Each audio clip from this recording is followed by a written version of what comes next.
దేవునికి స్తోత్రం. అవకాశం ఇచ్చిన దైవజనులకు, సంఘమైన మీ అందరికీ ప్రభువైన యేసుక్రీస్తు నామంలో వందనాలు తెలియచేస్తున్నాను.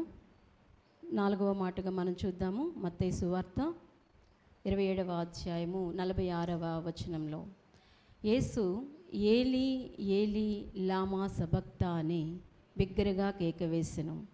ఆ మాటకు నా దేవా నా దేవా నన్నెందుకు చెయ్యి విడిచితివని అర్థము.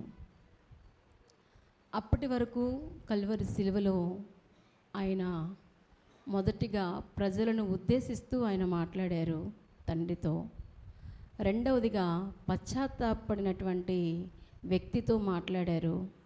మూడవదిగా తల్లి తను ప్రేమించిన శిష్యుని ఉద్దేశిస్తూ మాట్లాడారు. 4వ మాట ఆయన తనను గురించే మాట్లాడుతూ ఉన్నారు. నా దేవా నా దేవా నన్నెందుకు చెయ్యి విడిచితివి. తనను గురించే ఈ మాట పలుకుతున్నట్లుగా 4వ మాట మనం చూస్తూ ఉన్నాం. ఎందుకు ప్రభు ఆ మాట మాట్లాడారు? పాపము మనిషిని పరిశుద్ధుడైన దేవుని నుండి దూరం చేసింది. మనకు తెలుసు, ఇందాక సహోదరి కూడా సంబోధించారు. ఆదికాండములో జరిగినటువంటి సంఘటన 3వ అధ్యాయం 23వ వచనంలో ఎప్పుడైతే దేవుని యొక్క ఆజ్ఞను వారు మీరి ఉన్నారో వెంటనే పాపం వారిని ఏలుబడి చేసింది. ఎప్పుడైతే వారు పాపం చేశారో పరిశుద్ధుడైన దేవుణ్ణి వారు ఎదుర్కొనేటువంటి ఆ హక్కును, ఆ స్వాతంత్ర్యాన్ని వారు కోల్పోయి అక్కడ నుండి బయటకు పంపివేయబడినట్లుగా మనం చూస్తూ ఉన్నాం. ప్రభు ఈ మాట ఎందుకు మాట్లాడారంటే, పాపం చేసినటువంటి మనిషి ఇక మరలా దేవుణ్ణి కలుసుకోవడానికి అవకాశం లేదు. మరలా ప్రభువుతో సర్వమానవాళి పాపాన్ని ఆయన మీద వేసుకొని తండ్రితో మనల్ని ఏకం చేయడం కోసం ఆయన బలియాగమవ్వవలసి వచ్చింది. ఈ విషయం మనందరికీ తెలుసు.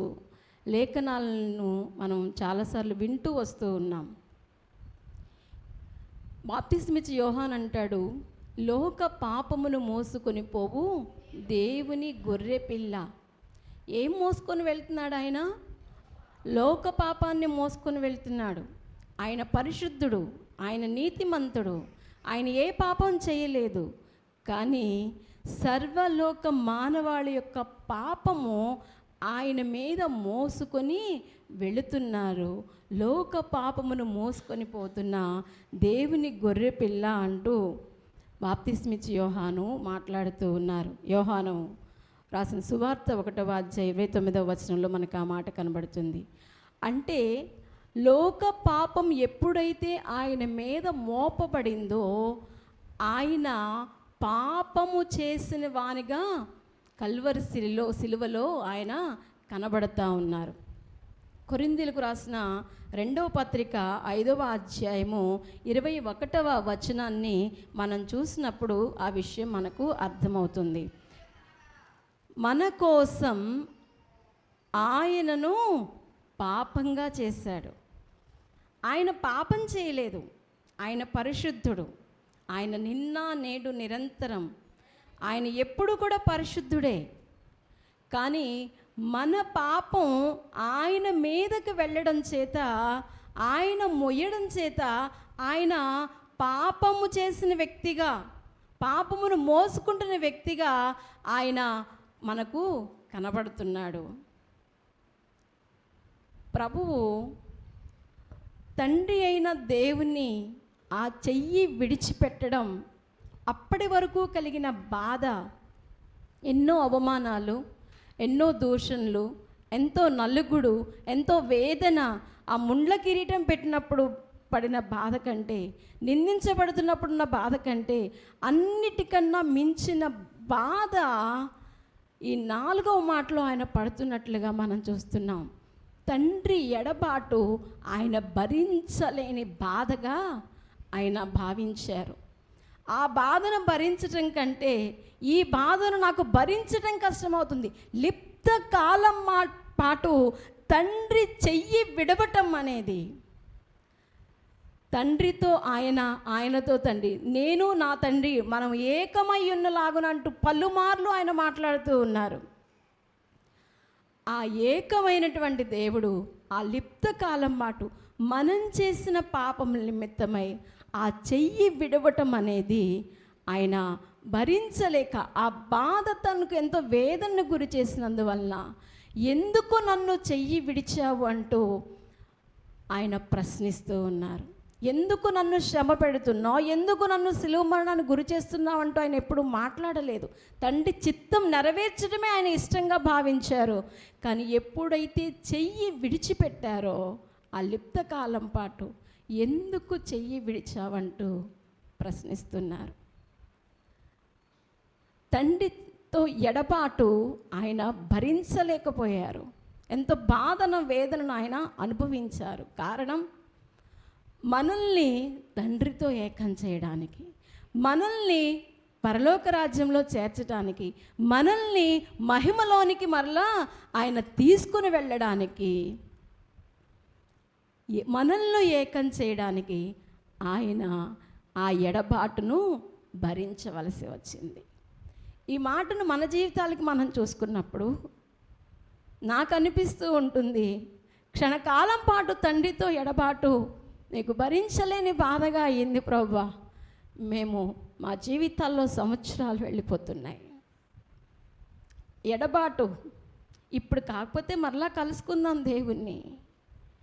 ఇలాంటి వైఖరి క్రైస్తవ జీవితంలో, విశ్వాసుల జీవితాల్లో ఎక్కువగా కనబడతా ఉంది. ఏమాత్రం బాధ అనిపించటం లేదు.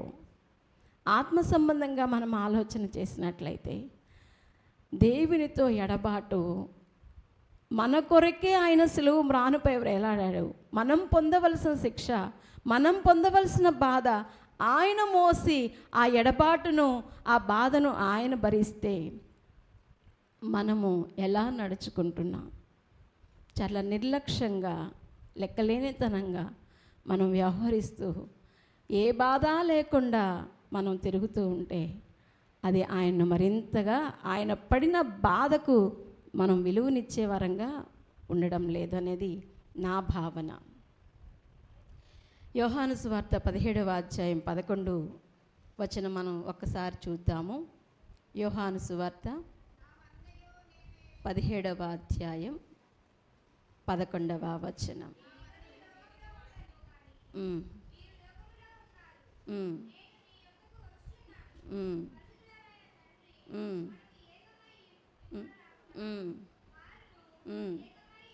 మనము ఏకమై ఉన్నలాగున వారును ఏకమై ఉండునట్లు నీవు నాకు అనుగ్రహించిన నీ నామమందు వారిని కాపాడము. 22వ వచనం చూస్తే, మనము ఏకమై ఉన్నలాగున వారును ఏకమై ఉండవలనని నీవు నాకు అనుగ్రహించిన మహిమను నేను వారికి ఇచ్చి తిని. మనల్ని ఏకం చేయడం కోసం ఆయన ఆ ఎడబాటును భరించవలసి వచ్చింది. మరి మనము తండ్రితో ఏకమయ్యే విధంగా మన జీవితాలు ఉంటున్నాయో లేదో గమనించుకోవాలి.